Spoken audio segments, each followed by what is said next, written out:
Kina nan har kullum cikin zuciya ta ke dai ce ba zan kula kowa ba.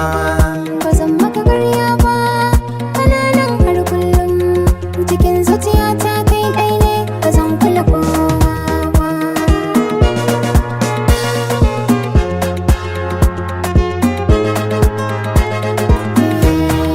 Ƙanshin walwali na ka san kai ne abin yabona, kai ka shagwaba ne ka koya min so da kauna.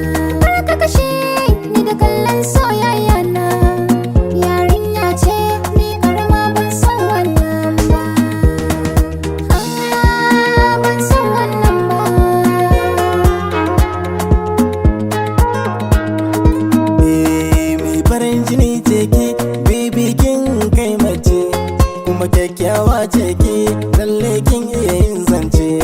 Kai bun ma fara ba, yabanki sai mun hangance. Ke ga zallar soyayya, daga ke kuma ba zan kara ba. Na rufe kofata.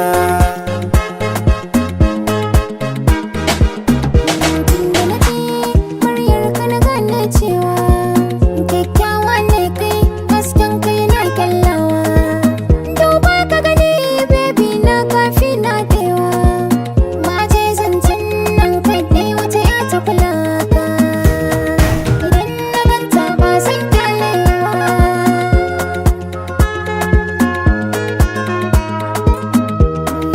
Ba na so na ga kowa kuna ya zo zance, dan na samu sayayye da shi ne zan angwance. Shi ba mai bare ba, kun gan shi kyautar Allah ce. Ku taya na abokaina murna na gama dacewa. Insha Allah shi ne angona.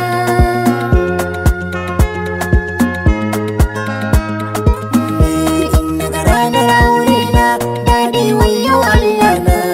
Na sauka gidana ni ma in tara iyalina. Yadda aka haife ni, na yi fargan sadaki na. Ranar tsayuwa ni ma, sana layin yan bautar aure.